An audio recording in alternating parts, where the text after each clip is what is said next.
ಮಂಜುನಾಥ ಸ್ವಾಮಿಯ ಮೇಲೆ ಇಟ್ಟಂತ ನಂಬಿಕೆ ಸುಳ್ಳಾಗಲಿಲ್ಲ.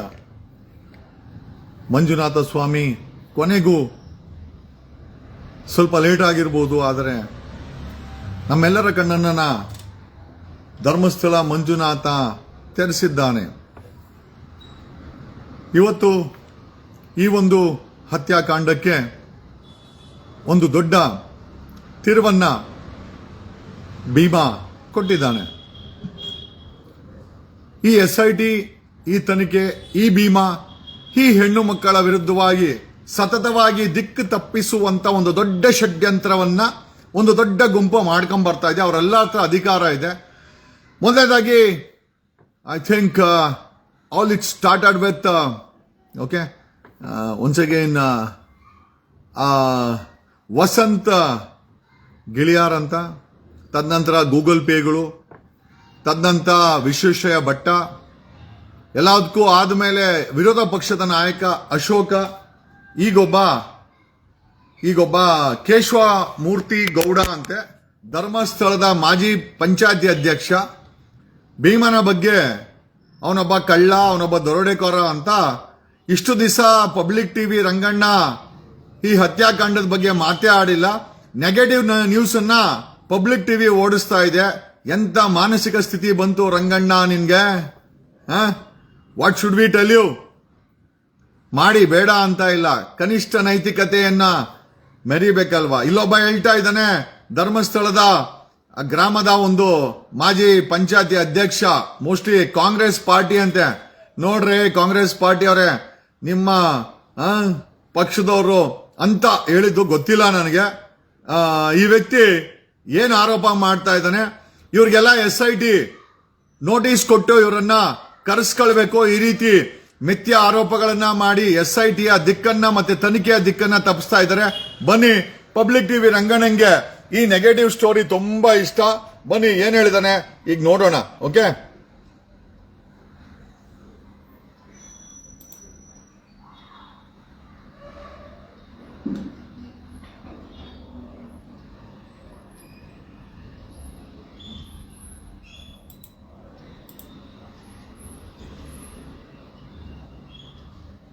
ಐಮ್ ಸಾರಿ, ಇದೇನು ಇದು ಬರ್ತಿಲ್ಲ. ಒಂದು ಸೆಕೆಂಡ್, ಜಸ್ಟ್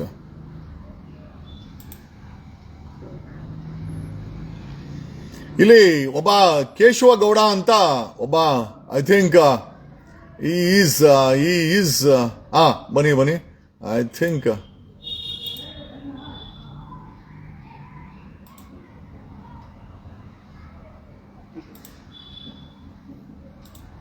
ಅನೇಬಲ್ ಟು, ಒಂದು ಸೌಂಡ್ ಬರ್ತಿಲ್ಲ. ಹೆಣದ ಮೇಲೆ ಹಣ ಕದಿಯುತ್ತಿದ್ದ ವ್ಯಕ್ತಿ ಅಂತ ಒಬ್ಬ ವ್ಯಕ್ತಿ ಆರೋಪ ಮಾಡ್ತಾ ಇದ್ದಾನೆ. ಈಸ್ ನನ್ ಅದರ್ ದ್ಯಾನ್ ಕೇಶವ ಗೌಡ ಅಂತ. ಓಕೆ, ಅಂಡ್ ಈತ ಆರೋಪ ಮಾಡ್ತಾ ಇದ್ದಾನೆ. ಓಕೆ, ಆ ಭೀಮನ ಬಗ್ಗೆ ಈ ಒಂದು ಆರೋಪವನ್ನ ಓಡಿಸ್ತಾ ಇರೋದು ಪಬ್ಲಿಕ್ ಟಿವಿ ರಂಗಣ ಇಷ್ಟು ದಿನ ಯಾಕಣ ಸುಮ್ಮನೆ ಇದೆ? ಗ್ರಾಮ ಪಂಚಾಯತಿ ಅಧ್ಯಕ್ಷ ಅಂತೆ ಧರ್ಮಸ್ಥಳದ. I am not able to understand. ಯಾಕೋ ಸೌಂಡ್ ಬರ್ತಾ ಇಲ್ಲ.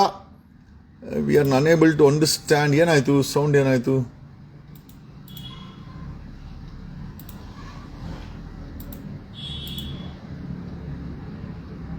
ನೋಡಿ, ಈ ವ್ಯಕ್ತಿ ಹೇಳ್ತಾ ಇದ್ದಾನೆ, ಏನೋ ಆ ಭೀಮಾ ಹೆಣದ ಮೇಲೆ ಇದ್ದಂತ ಹಣಗಳನ್ನ ಕದೀತಾ ಇದ್ದೆ ಅಂತ ಆರೋಪ ಮಾಡ್ತಾ ಇದ್ದಾನೆ. SIT ಅವರು ಈತನಿಗೆ ನೋಟಿಸ್ ಅನ್ನ ಇಶ್ಯೂ ಮಾಡಬೇಕು. ಪಬ್ಲಿಕ್ ಟಿವಿ ಅವರು ಓಡಿಸ್ತಾ ಇದ್ದಾರೆ.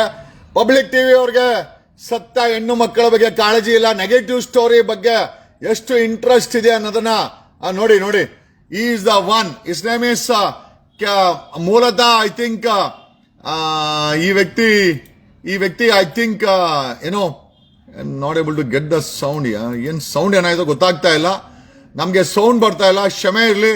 Okay, and we are trying to okay ಇದನ್ನ ನಿಮ್ಗೆ ತೋರ್ಸೋಣ ಅಂತ ಮಾಡಿದ್ವಿ. ಈ ವ್ಯಕ್ತಿ ಹೆಸರು ಕೇಶವ ಗೌಡ ಅಂತ. ಓಕೆ, ಅಂಡ್ ನಮ್ ಲೈವ್ ಓಡ್ತಾ ಇದೆ. Just showing this person. Okay, yes, ಇದೇ ವ್ಯಕ್ತಿ ನೋಡಿ, ಕೇಳಿಸ್ಕೊಳ್ಳಿ. ಇಲ್ಲಿ ನೋಡಿ, ಕೇಶವ ಗೌಡ ಅಂತ ಅಡ್ವೊಕೇಟು. ಅನಾಮಿಕ ವ್ಯಕ್ತಿ ನಟೋರಿಯಸ್ ಕೆಲಸ ಮಾಡಿ ಕ್ಷೇತ್ರದಿಂದ ಉಚ್ಚಾಟನೆಗೊಂಡಿದ್ದ ಧರ್ಮಸ್ಥಳದ ಗ್ರಾಮ ಪಂಚಾಯತಿ ಮಾಜಿ ಅಧ್ಯಕ್ಷ ಈಸ್ ಆಲ್ಸೋ ಎ ಕೇಶವಗೌಡ ಅಂತ ಅಡ್ವೊಕೇಟು. ನಮ್ಮ ಪ್ರಶ್ನೆ ಏನಪ್ಪ ಅಂತಂದ್ರೆ ಎಸ್ ಐ ಟಿ ಇಂಥವ್ರಿಗೆ ನೋಟಿಸ್ ಕೊಟ್ಟು ಕರೆಸ್ಕೊಳ್ಬೇಕು. ನಮ್ಮ ಪ್ರಶ್ನೆ ಏನಪ್ಪ ಅಂತಂದ್ರೆ ಅವನು ನಟೋರಿಯಸ್ ಕಳ್ಳ ಆಗಿದ್ರೆ ಭೀಮಾ ಈತನ ಗೊತ್ತಿದ್ರೆ ಕಂಪ್ಲೇಂಟ್ ಯಾಕೆ ಕೊಟ್ಟಿಲ್ಲ? ಆ ಸಮಯದಲ್ಲಿ ಆ ಭೀಮನ್ನ ಯಾಕೆ ಅರೆಸ್ಟ್ ಮಾಡ್ತಾ ಇಲ್ಲ? ಈ ರೀತಿ ಒಬ್ಬ ವಕೀಲನಾಗಿ ಬೇಜವಾಬ್ದಾರಿಯಿಂದ ಮಾಜಿ ಗ್ರಾಮ ಪಂಚಾಯತ್ ಅಧ್ಯಕ್ಷ ಅಂತ ಧರ್ಮಸ್ಥಳದಲ್ಲಿ ಈ ರೀತಿ ಮಿಥ್ಯ ಆರೋಪವನ್ನ ಮಾಡೋದು ಎಷ್ಟರ ಮಟ್ಟಿಗೆ ಸರಿ? SIT ಅವರು ಈತನಿಗೆ ಸಾಕ್ಷಿ ನಾಶದ ವಿಚಾರದಲ್ಲಿ, ಯಾಕಂದ್ರೆ SIT ದಿಕ್ಕನ್ನ ತಪ್ಪಿಸ್ತಾ ಇದ್ದಾನೆ, ಸುಳ್ಳು ಆರೋಪವನ್ನ ಹೊರಿಸ್ತಾ ಇದ್ದಾನೆ. ಈಗಲೂ ಈತನ ಬಳಿ ಸಾಕ್ಷ್ಯ ಇದ್ರೆ ದಯಮಾಡಿ ಅದನ್ನ ಕಲೆಕ್ಟ್ ಮಾಡ್ಕೊಳ್ಳಿ. SIT ಅವರು ಈತನಿಗೆ ನೋಟಿಸ್ ಕೊಡಿ. ದಾಖಲೆ ಕೊಟ್ಟಿಲ್ಲ ಅಂದ್ರೆ ಈತನ ಮೇಲೆ FIR ಮಾಡಿ ಇವ್ರಿಗೆ ಬುದ್ಧಿ ಬರಬೇಕಾಗಿದೆ. The most important. ಜೊತೆನಲ್ಲಿ SIT ಅವರು ಆರ್ ಅಶೋಕ್ ವಿರೋಧ ಪಕ್ಷದ ನಾಯಕನಿಗೆ ನೋಟಿಸ್ ಅನ್ನ ಕೊಡಬೇಕು. ಕಾರಣ ಯಾಕೆ ಅಂತಂದ್ರೆ ಆತ ಇದರ ಹಿಂದೆ ಕೋಮು ಗಲಭೆಗೆ ಸೃಷ್ಟಿ ಮಾಡೋ ಉದ್ದೇಶದಿಂದ ಆರ್ ಅಶೋಕ್ ಮುಸ್ಲಿಂ ಸಮುದಾಯದ ಮೇಲೆ ಈ ಸುಳ್ಳು ಆರೋಪವನ್ನ ಹಾಕಿದ್ದಾನೆ. ಒಬ್ಬ ಜವಾಬ್ದಾರಿಯುತವಾದಂತ ವಿರೋಧ ಪಕ್ಷದಲ್ಲಿ ಕೂತ್ಕೊಂಡು ಒಂದು ಸಮುದಾಯದ ಮೇಲೆ ಸುಳ್ಳನ್ನ ಹೇಳ್ತಾ ಇರುವಂತ ಆ ನರಸತ್ತ ಅಶೋಕನಿಗೆ SIT ಅವರು ನೋಟಿಸ್ ಅನ್ನ ಕೊಟ್ಟು ಯಾವ ದಾಖಲೆಗಳ ಮೇಲೆ ಈ ಒಂದು ಸ್ಟೇಟ್ಮೆಂಟ್ ಅನ್ನ ಆತ ಮಾಡ್ದ ಅಂತ SIT ಅವರು ತಿಳ್ಕೊಳ್ಬೇಕು. ಅಕಸ್ಮಾತ್ ಆತ ಏನಾದ್ರು ಅಶೋಕ್ ಇದಕ್ಕೆ ಸೂಕ್ತ ದಾಖಲೆಗಳು ಕೊಟ್ಟಿಲ್ಲ, ಒಂದು ಕ್ಲೈಮ್ ಮುಸ್ಲಿಮರು ಈ ಒಂದು ಷಡ್ಯಂತ್ರ ಇದೆ ಅಂತ, ಯಾವ ಮುಸ್ಲಿಮರಿದ್ದಾರೆ ಅಶೋಕ್ ಮಾಹಿತಿಯನ್ನ ಕೊಡಬೇಕು. ಜೊತೆನಲ್ಲಿ ಕೇರಳ ಸರ್ಕಾರ ಇದೆ ಅಂತ ದಿಕ್ಕು ತಪ್ಪಿಸುವಂತ ಸ್ಟೇಟ್ಮೆಂಟ್ ಅನ್ನ ಅಶೋಕ ಕೊಟ್ಟಿದ್ದಾನೆ. ದಯಮಾಡಿ ಐ ಥಿಂಕ್ ಅಶೋಕ್ಗೆ ನೋಟಿಸ್ ಅನ್ನ ಕೊಟ್ಟು SIT ಅವರು ಆತನನ್ನ ಇಂಟ್ರಾಗೇಟ್ ಮಾಡಬೇಕು. ಕಾರಣ ಯಾಕೆ ಅಂತಂದ್ರೆ ಫೈನಲ್ ಸ್ಟೇಜ್ ಆಫ್ ನೀವು ಅಗೆಯುವ ಸಮಯದಲ್ಲಿ ಅಂದ್ರೆ ಮಂಡೇ ಈ ಸ್ಟೇಟ್ಮೆಂಟ್ ಅನ್ನ ಅಶೋಕ ಕೊಡ್ತಾನೆ ಅಂತಂದ್ರೆ ಖಂಡಿತವಾಗಿ ಕೊಲೆಗಾರರಿಗೂ ವಿರೋಧ ಪಕ್ಷದ ನಾಯಕನಾದಂತಹ ಅಶೋಕನಿಗೂ ಯಾವುದೋ ರೀತಿಯ ಸಂಬಂಧ ಇದೆ. ಯಾವುದೋ ಒಂದು ಬೆನಿಫಿಟ್ಗೋಸ್ಕರ ಈ ರೀತಿ ವಿರೋಧ ಪಕ್ಷದ ಸ್ಥಾನವನ್ನ ದುರುಪಯೋಗ ಮಾಡಿಕೊಂಡು ಆರ್ ಅಶೋಕ್ ಈ ಒಂದು ಸ್ಟೇಟ್ಮೆಂಟ್ ಅನ್ನು ಕೊಟ್ಟಿದ್ದಾನೆ.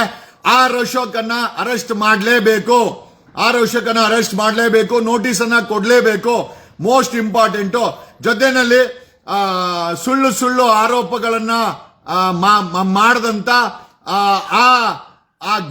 ವಸಂತ ಗಿಳಿಯಾರ್ ಅನ್ನೋ ವ್ಯಕ್ತಿ ಆತನಿಗೂ ನೋಟಿಸ್ ಕೊಟ್ಟು ಆತನ ಬಳಿ ಏನ್ ದಾಖಲೆ ಇದೆ ತಗೊಳ್ಳಿ, ಇಲ್ಲ ಅಂದ್ರೆ ಆತನ ಮೇಲೂ FIR ಮಾಡಿ ಅರೆಸ್ಟ್ ಅನ್ನ ಮಾಡಬೇಕು. ಜೊತೆಲಿ ಐ ಥಿಂಕ್ ಸುಳ್ಳು ಆರೋಪಗಳನ್ನ ಮಾಡ್ತಾ ಇದ್ದಂತ ಕೀರ್ತಿ ಆಗಿರ್ಬೋದು, ಅವರ ವಿರುದ್ಧವನ್ನು ಕೂಡ ಒಂದು ಕಾನೂನು ಕ್ರಮ ಆಗಬೇಕಾಗಿದೆ. ಯಾರ್ಯಾರು ಈ ಒಂದು SIT ತನಿಖೆಯನ್ನ ದಿಕ್ಕು ತಪ್ಪಿಸಲಿಕ್ಕೆ ಪೂರ್ಣ ಪ್ರಮಾಣದ ಐ ಥಿಂಕ್ ಷಡ್ಯಂತ್ರನ ಮಾಡ್ತಾ ಇದ್ದಾರೆ. SIT ಅವರು ಪ್ರತಿಯೊಬ್ಬರಿಗೂ ನೋಟಿಸ್ ಅನ್ನ ಕೊಡಬೇಕು, ಅವರ ಬಳಿ ಎಕ್ಸ್ಪ್ಲನೇಷನ್ ಕೇಳಬೇಕು. ಅಕಸ್ಮಾತ್ ಅವ್ರು ಕೊಟ್ಟಿಲ್ಲ ಅಂದ್ರೆ ಅವ್ರ ಮೇಲೆ FIR ಅನ್ನ ಮಾಡಬೇಕು. FIR ಮಾಡಿ ಕಾನೂನು ಕ್ರಮನ ಜರುಗಿಸಬೇಕು. ಇವರಿಗೆಲ್ಲ ಒಂದು ಬುದ್ಧಿಯನ್ನ ಕಲಿಸಬೇಕಾದಂತ ಸಮಯ ಬಂದಿದೆ. ಈ ರೀತಿ ಒಬ್ಬ ವಕೀಲನಾಗಿ his name is Keshava Gowda P. ಈತನ ನಂಬರ್ ಅನ್ನ ನಾವು ಹಾಕ್ತಿವಿ, ಯಾವ ಕಲೆಕ್ಟೆಡ್ ಇಸ್ ನಂಬರ್, ಈತನ ನಂಬರ್ ಅನ್ನ ನಾವು ಕಲೆಕ್ಟ್ ಮಾಡಿದ್ವಿ. ದ ಮೋಸ್ಟ್ ಇಂಪಾರ್ಟೆಂಟ್ ಆಸ್ಪೆಕ್ಟ್ ಅಂದ್ರೆ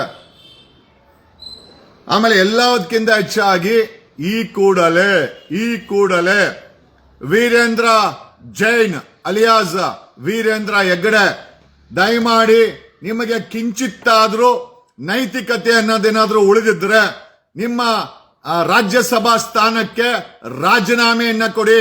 ಸುಳ್ಳು ಪ್ರೊಪಗಂಡಗಳನ್ನ ಹಣ ಕೊಟ್ಟು we stand with Veerendra Heggade ಅಂತ ಒಂದು ಪ್ರೊಪಗಂಡನ ಆಲ್ರೆಡಿ ಸೋಷಿಯಲ್ ಮೀಡಿಯಾದಲ್ಲಿ ವೀರೇಂದ್ರ ಹೆಗ್ಗಡೆ ಕಡೆಯವರು ಓಡಿಸ್ತಾ ಇದ್ದಾರೆ. We don't stand with Veerendra Heggade. ನಾವು ವೀರೇಂದ್ರ ಹೆಗ್ಗಡೆ ಪರವಾಗಿ ನಾವು ಯಾರೂ ನಿಂತಿಲ್ಲ. ನಾವು ನಿಂತಿರೋದು ಯಾವ ಹೆಣ್ಣು ಮಕ್ಕಳ ಅತ್ಯಾಚಾರ ಆಗಿ ಕೊಲೆ ಆಗಿ ಅವ್ರನ್ನ ಊತ ಹಾಕದ್ರಲ್ಲ, ಆ ಹೆಣ್ಣು ಮಕ್ಕಳ ಪರವಾಗಿ ಇಡೀ ಕರ್ನಾಟಕ ನಿಂತಿದೆ. ವೀರೇಂದ್ರ ಹೆಗ್ಗಡೆ ಪರವಾಗಿ ನಾವು ಯಾರೂ ನಿಲ್ತಾ ಇಲ್ಲ. ಮಾರಲ್ ಗ್ರೌಂಡ್ಸ್ ಒತ್ತು, ನೈತಿಕತೆಯನ್ನ ಒತ್ತು ವೀರೇಂದ್ರ ಹೆಗ್ಗಡೆ ಅಲಿಯಾಸ್ ವೀರೇಂದ್ರ ಜೈನ್ ತಮ್ಮ ರಾಜ್ಯಸಭಾ ಸ್ಥಾನಕ್ಕೆ ರಾಜ್ಯಸಭಾ ಸ್ಥಾನಕ್ಕೆ ರಾಜೀನಾಮೆಯನ್ನು ಕೊಡಬೇಕು. ದೇವಸ್ಥಾನವನ್ನ ಈ ತನಿಖೆ ಮುಗಿಯೋವರೆಗೂ ಸರ್ಕಾರದ ಮುಜರಾಯಿ ಇಲಾಖೆಯವರು ಒಂದು ಅಡ್ಮಿನಿಸ್ಟ್ರೇಟರ್ನ ಹಾಕಿ ಮೇಂಟೈನ್ ಮಾಡಬೇಕು. ಯಾಕೆ ಅಂತಂದ್ರೆ ಈ ತನಿಖೆಯನ್ನ ದಿಕ್ಕು ತಪ್ಪಿಸುವಂತ ಎಲ್ಲಾ ಕಾರ್ಯಕ್ರಮಗಳು ಇಲ್ಲಿವರೆಗೂ ನಡೆದಿದೆ, ಮುಂದೆ ನಡೆಯುತ್ತೆ. ವೀರೇಂದ್ರ ಜೈನ್ ಅವರು ನಿಜವಾಗ್ಲೂ ನಿಮಗೆ ಮಂಜುನಾಥ ಸ್ವಾಮಿಯ ಮೇಲೆ ಕಿಂಚಿತ್ತಾದ್ರೂ ನಂಬಿಕೆ ಅನ್ನೋದು ಇದ್ರೆ ದಯಮಾಡಿ ನೀವು ರಾಜ್ಯಸಭಾ ಮೆಂಬರ್ಶಿಪ್ಗೆ ಸ್ಥಾನಕ್ಕೆ ರಾಜೀನಾಮೆಯನ್ನ ಕೊಡಬೇಕು. ನೀವು ಕೊಟ್ರೆ ಮಾತ್ರ ನಿಜವಾಗ್ಲೂ ಆ ಮಂಜುನಾಥನ ಮೇಲೆ ನಿಮಗೆ ನಂಬಿಕೆ ಇದೆ.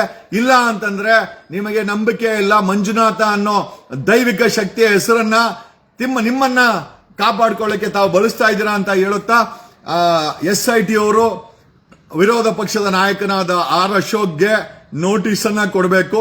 ಈ ಷಡ್ಯಂತ್ರ ಆರ್ ಅಶೋಕ್ ಯಾಕೆ ಮಾಡ್ದ? ಇದಕ್ಕೇನಾದ್ರೂ ಹಣ ತಗೊಂಡಿದನ ಅಥವಾ ಇದಕ್ಕೇನಾದ್ರೂ ಕೊಲೆಗಾರರ ಜೊತೆ ಆರ್ ಅಶೋಕ್ಗೆ ಒಪ್ಪಂದ ಏನಾದ್ರೂ ಇದೆಯಾ? ಒಬ್ಬ ವಿರೋಧ ಪಕ್ಷದ ನಾಯಕನಾಗಿ ನೈತಿಕತೆ ಇಲ್ಲದೆ ಸುಳ್ಳು ಆರೋಪಗಳನ್ನ ಮಾಡಿ SIT ಮತ್ತೆ ಸಮಾಜ ಕನ್ನಡಿಗರ ದಿಕ್ಕನ್ನು ತಪ್ಪಿಸಿದ ಆರ್ ಅಶೋಕ್ ಮೇಲೆ ನೋಟಿಸ್ ಅನ್ನ ಕೊಡಬೇಕು. ಆತ ಹೇಳಿದ್ದು ಒಂದು ಮುಸಲ್ಮಾನರ ಮೇಲೆ. ಏನ್ ಪುಕ್ಸಟೆ ಬಿದ್ದವ್ರ ಮುಸಲ್ಮಾನರು? ಅಶೋಕ, SIT ಅವ್ರು ನಾವು ಕೇಳೋದೇನು ಅಂತಂದ್ರೆ, ಮುಸಲ್ಮಾನ್ ಸಮುದಾಯ ಈ ಆರೋಪಗಳನ್ನ ಒತ್ಕೊಳಕ್ಕೆ ಮಾಡಿರೋದು ನಮ್ಮವರೇ, ಏನೋ ಕೊಲೆ ಆಗಿರೋದು ನಮ್ಮ ಹೆಣ್ಮಕ್ಳೇ, ತನಿಖೆ ಮಾಡ್ತಾ ಇರೋದು ಕೂಡ ನಮ್ಮವರೇ. ಅದರಲ್ಲಿ ಮುಸಲ್ಮಾನರು ಎಲ್ಲಿಂದ ಬಂತು? ಮುಸಲ್ಮಾನರ ಮೇಲೆ ಯಾಕೆ ಈ ರೀತಿ ಆರೋಪ? ಕೇರಳ ಸರ್ಕಾರ ಎಲ್ಲಿಂದ ಬಂತು? ಆರ್ ಅಶೋಕ್ ಈ ರೀತಿ ಯಾಕೆ ಸುಳ್ಳು ಕ್ಲೇಮ್ ಅನ್ನ ಮಾಡಿದ್ರು? BR ಪಾಟೀಲ್ ಆ ವ್ಯಕ್ತಿಯನ್ನ ಮಾನಸಿಕ ಅಸ್ವಸ್ಥ ಅಂತಂದ. BR ಪಾಟೀಲ್ ಅವ್ರಿಗೂ ಸಹ ನೋಟಿಸ್ ಅನ್ನ ಕೊಡಬೇಕು. ನೋಟಿಸ್ ಅನ್ನ ಕೊಟ್ಟು ಯಾವ ಆಧಾರದ ಮೇಲೆ ಭೀಮನನ್ನ ಒಬ್ಬ ಮಾನಸಿಕ ಅಸ್ವಸ್ಥ ಅಂತ BR ಪಾಟೀಲ್ ಅವರು ಸ್ಟೇಟ್ಮೆಂಟ್ ಅನ್ನು ಕೊಟ್ಟರು, ಅದನ್ನ ಕೇಳಬೇಕಾಗಿದೆ. ಆಮೇಲೆ ವಸಂತ್ ಗಿಳಿಯಾರ್ ಅನ್ನೋ ವ್ಯಕ್ತಿ ಸತತವಾಗಿ ಸುಳ್ಳು ಆರೋಪಗಳನ್ನ ಮಾಡಿ SITಯ ತನಿಖೆ ದಿಕ್ಕನ್ನ ತಪ್ಪಿಸಲಿಕ್ಕೆ ಒಂದು ದೊಡ್ಡ ಷಡ್ಯಂತ್ರವನ್ನ ಮಾಡಿದ್ದ. ಆತನಿಗೂ ಸಹ ನೋಟಿಸ್ ಅನ್ನ ಕೊಡಲೇಬೇಕು. ಆಮೇಲೆ ಈಗ ಕೇಶವಮೂರ್ತಿ ಗೌಡ ಅನ್ನೋ ಈ ಅಡ್ವೊಕೇಟ್ ಫ್ರಮ್ ಧರ್ಮಸ್ಥಳ, ಈತನಿಗೂ ಸಹ ಕಳ್ಳತನ ಮಾಡಿದಂತ ಆರೋಪವನ್ನ ಭೀಮನ ಮೇಲೆ ಮಾಡ್ತಾ ಇರುವಂತ ವಕೀಲ ಕೇಶವಮೂರ್ತಿ ಗೌಡ ಫ್ರಮ್ ಧರ್ಮಸ್ಥಳ, ಈತನಿಗೂ ಸಹ SIT ನೋಟಿಸ್ ಅನ್ನ ಕೊಡಬೇಕು. ಇದೇ ಇವತ್ತಿನ ಯಾಕಂತಂದ್ರೆ ಒಂದು ತನಿಖೆನ ಮಾಡಕ್ಕೆ ಮನಸ್ಸಿಲ್ಲಂತ ಸರ್ಕಾರ, ತನಿಖೆನ ಮಾಡಿಸಕ್ಕೆ ಮನಸ್ಸಿಲ್ಲಂತ ವಿರೋಧ ಪಕ್ಷ, ಸಾರ್ವಜನಿಕರು ಪ್ರೆಷರ್ ಹಾಕಿ ಇವಾಗ SIT ಕ್ರಿಯೇಟ್ ಮಾಡಿ ತನಿಖೆ ಒಂದು ಮಟ್ಟಕ್ಕೆ ಬರ್ತಾ ಇರ್ಬೇಕಾದ್ರೆ ಸುಳ್ಳು ಆರೋಪಗಳನ್ನ ಮಾಡಿ ದಿಕ್ಕು ತಪ್ಪಿಸುವಂತ ಪಬ್ಲಿಕ್ ಟಿವಿ ರಂಗಣ್ಣ ಇಲ್ಲಿವರೆಗೂ ಇದನ್ನ ಹೆಣ್ಣು ಮಕ್ಕಳ ಹತ್ಯಾಕಾಂಡದ ಬಗ್ಗೆ ಮಾತಾಡ್ಲೇ ಇಲ್ಲ.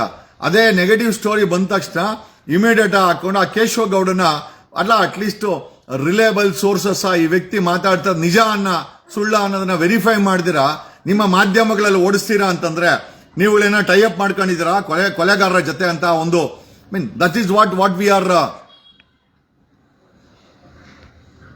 ಸಾರಿ ಯಾಕೋ ಐ ಥಿಂಕ್ ಅಲ್ಲ ಡಿಸ್ಕನೆಕ್ಟ್ ಆಯ್ತು. And thanks a lot. And we want SIT ಯಾರ್ಯಾರು ದಿಕ್ ತಪ್ಪಿಸ್ತಾರೆ ಅವ್ರಿಗೆಲ್ಲರಿಗೂ ಕೂಡ ಕಾನೂನು ರೀತಿಯಲ್ಲಿ ಚುರುಕನ್ನ ಮುಟ್ಟಿಸಬೇಕು. ಈ ಕೇಸಲ್ಲಿ ಯಾರೇ ದಿಕ್ಕು ತಪ್ಪಿಸಿದ್ರು ಅವ್ರ ಮೇಲೆ ನೋಟಿಸ್ ಅನ್ನ ಕೊಟ್ಟು ಅವ್ರ ಬಳಿ ಏನೋ ದಾಖಲೆ ಇಲ್ಲ ಅಂತಂದ್ರೆ ಇಮಿಡಿಯೇಟ್ ಆಗಿ FIR ಅನ್ನ ಮಾಡಬೇಕು, ಅವರನ್ನ ಅರೆಸ್ಟ್ ಮಾಡಿ ಜೈಲಿಗೆ ಕಳಿಸಬೇಕು. ಯಾಕಂದ್ರೆ ಈ ಕೇಸನ್ನ ದಿಕ್ಕು ತಪ್ಪಿಸಲಿಕ್ಕೆ ಒಂದು ದೊಡ್ಡ ಷಡ್ಯಂತ್ರದ ಗ್ಯಾಂಗು ಕೆಲಸ ಮಾಡ್ತಾ ಇದೆ. ಅವರ ಮೇಲೆ ಕಾನೂನು ಕ್ರಮ ಮಾಡಲೇಬೇಕು SIT ಅವರು ಅಂತ ಹೇಳುತ್ತಾ ಈ ಲೈವ್ ಅನ್ನ ಮುಗಿಸ್ತಾ ಇದ್ದೀನಿ. ವೀರೇಂದ್ರ ಹೆಗ್ಗಡೆ ಅಲಿಯಾಸ್ ವೀರೇಂದ್ರ ಜೈನ್ ಅವರೇ, ಕಿಂಚಿತ್ತಾದ್ರೂ ನಿಮಗೆ ನೀವು ನಂಬಿರುವಂತ ಮಂಜುನಾಥ ಸ್ವಾಮಿ, ನಿಮ್ಗೆ ಮಂಜುನಾಥ ಸ್ವಾಮಿ ಮೇಲೆ ನಂಬಿಕೆ ಇಲ್ಲ ಇದ್ದಿದ್ರೆ ನೀವು ಯಾವತ್ತೋ ತನಿಖೆಗೆ ಸಂಪೂರ್ಣ ಸಹಕಾರ ಕೊಡ್ತಾ ಇದ್ವಿ.